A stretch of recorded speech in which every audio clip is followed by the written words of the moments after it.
I'm here to discuss with you today my favorite time of the year. The Embers and the Obers. 2011, frightening. 2012, the end of the world. 2013, yeah!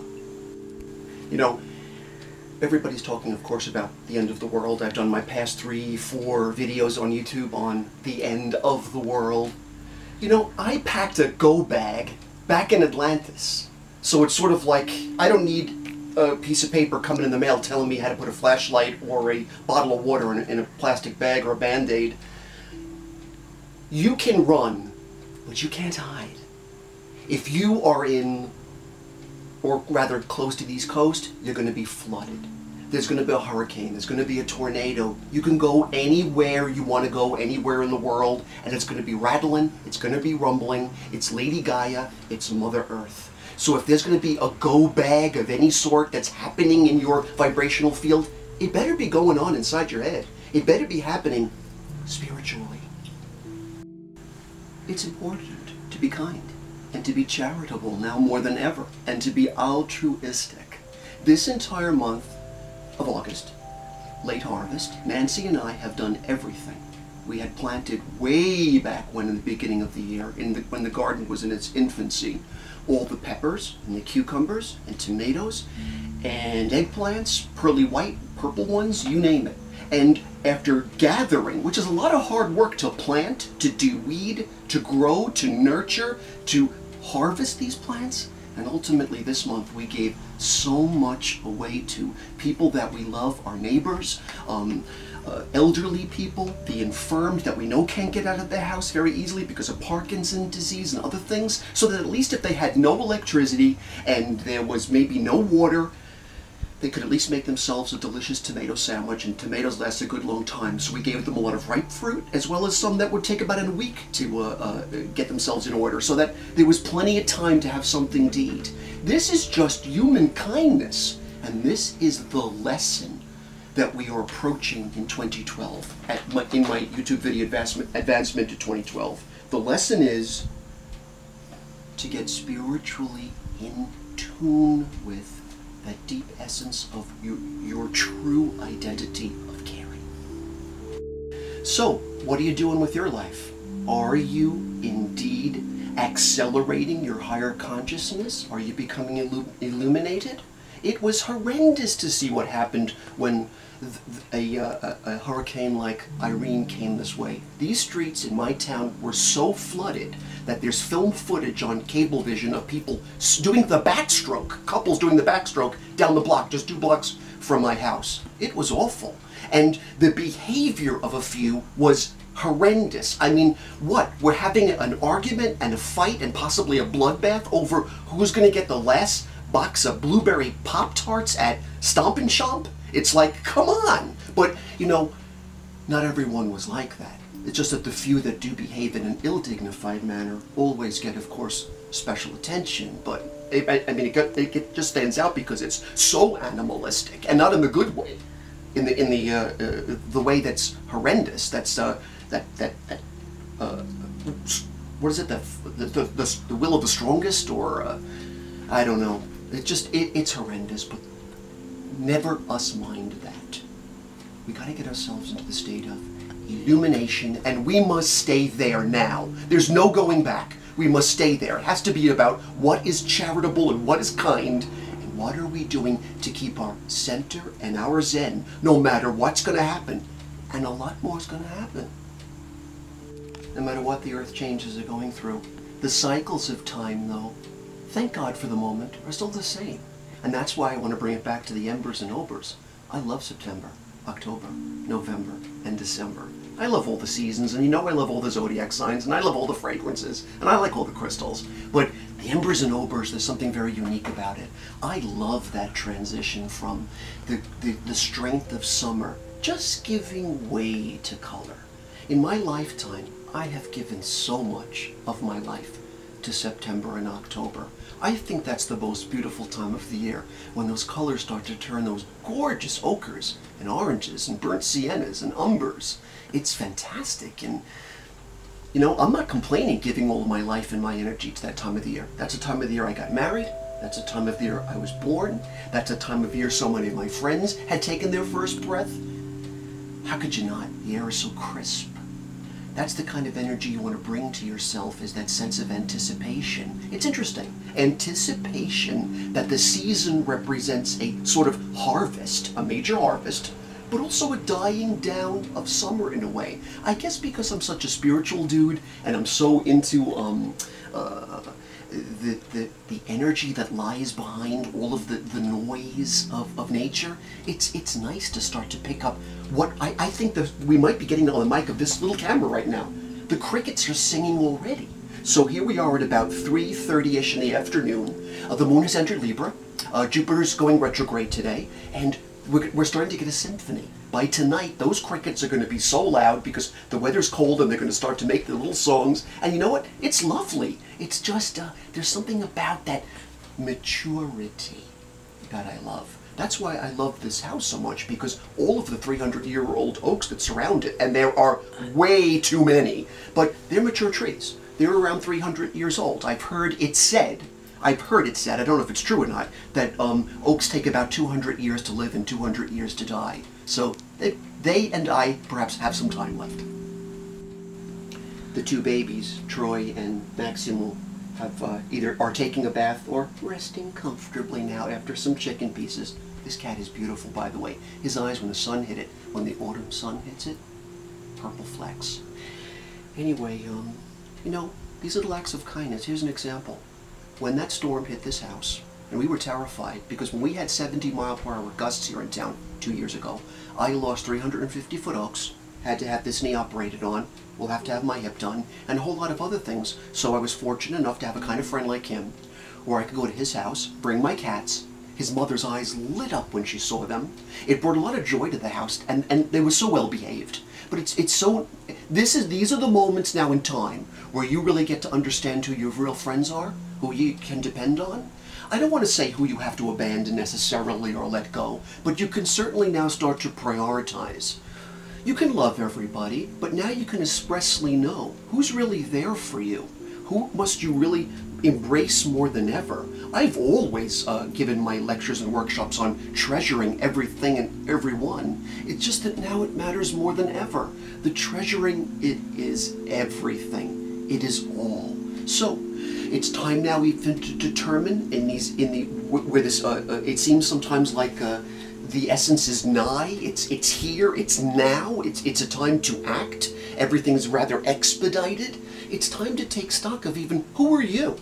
What identity do you want to embrace? Are you going to waste your energy doing something that maybe you don't want to do when time is of the essence? All right, if you have to pay a bill, I understand that it has a purpose. It does. You want to keep a roof over your head and keep some food in your children's belly and so forth. But this is a good time, though, to take stock of, who am I?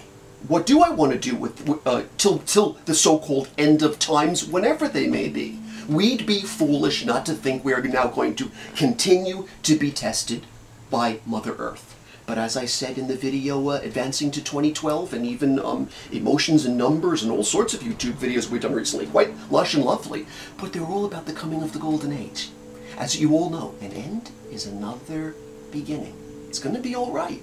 So it can be smooth, and at the same time, you know, it can illuminate you. Let it.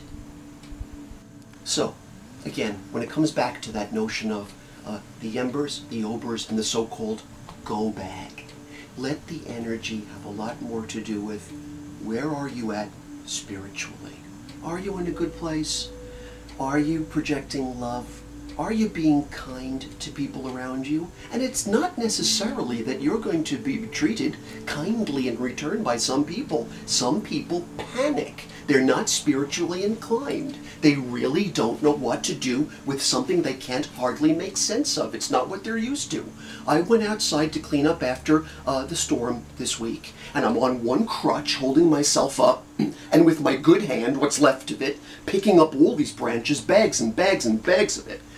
And my nasty neighbor comes out and says something to the effect of, you know, what do you expect to do about the branch that destroyed my front lawn over here? First of all, It was her branch that destroyed my fence. Now, if I wasn't Zen, yeah, I could go off, I could freak out.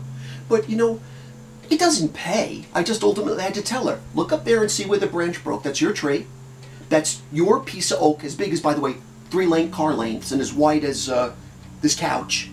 Destroyed my fence. I'm going to pay for it because the deductible with insurance is too high. It's not even worth it. So it's all going to come out of my pocket. And you know what? Money's just money. I'm not going to freak out over that either. And you shouldn't. It's just money. I've seen too many people in my life die over money. You know, one way or another, it's like having kids. People say, you can't have kids so you can afford it. You're never going to afford it. You're going to have kids because you love kids. That's the way you have to live your life. Live it now as lustful as possible. I think I almost spit when I said that. I mean, that's how much I mean it. It's grasp it. Live it up. Enjoy it. But of course, do the right things. Don't think in terms of, I'm going to get that plasma TV because I don't have to pay for it because 2012 or 13 ain't going to be here. Whether it's here or not, karmically, you're ultimately going to have either karmic debt or you're going to stack up a lot of rewards. So do the right thing, but stay connected to the divine.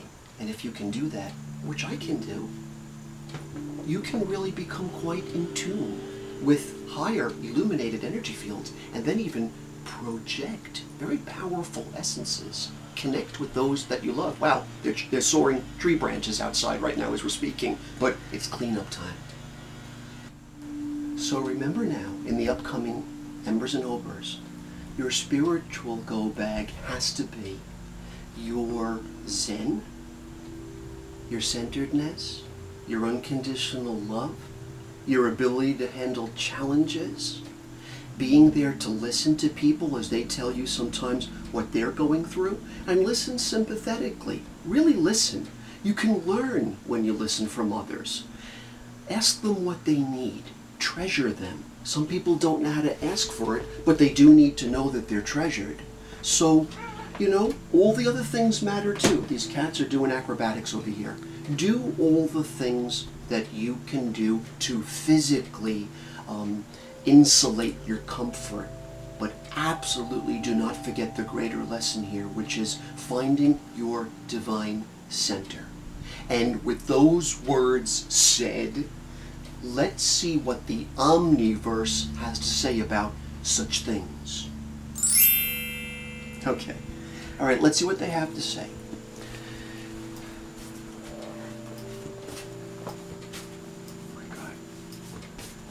I know the world is in a very unique place, but like I've said before, I, and many of the people I know, have seen it all before.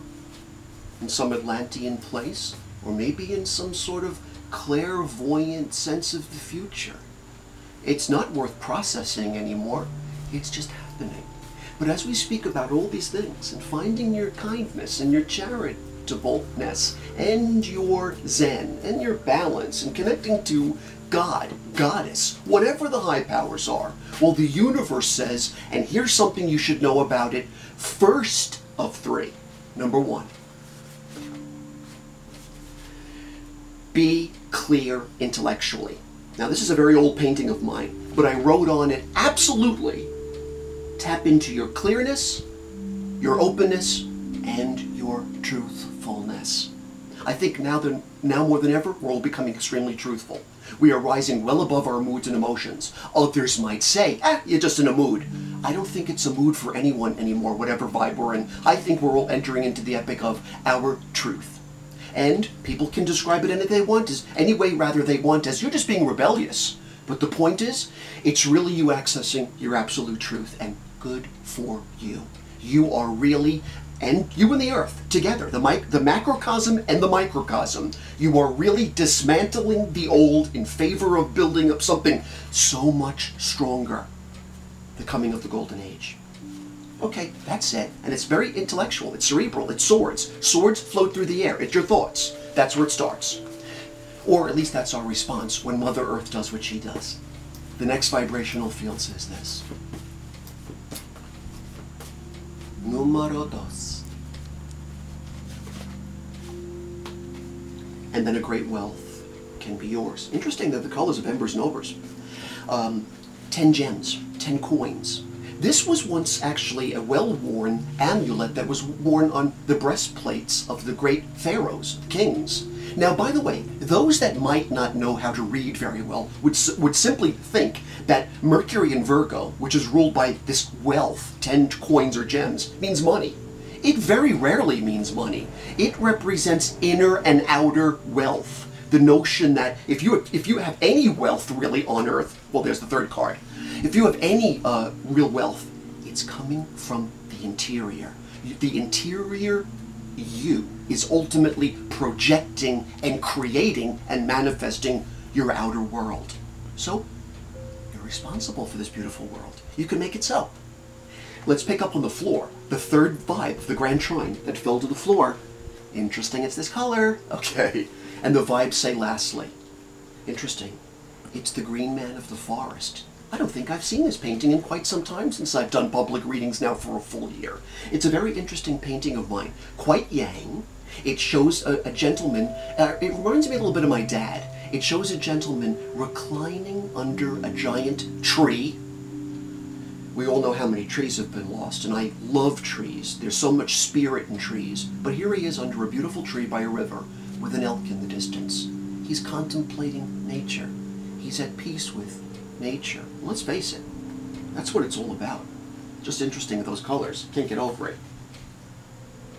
But again, he's not concerned with how much money he's got. He's not concerned with what car he's driving, and he's not concerned with what town he's living in or what floor of a skyscraper he's on. He's concerned with the fact that the earth itself, Demeter, Lady Gaia, the queens and the inhabitants of the earth, the kings and queens of earth, are speaking to him in a language that he, you, and I understand.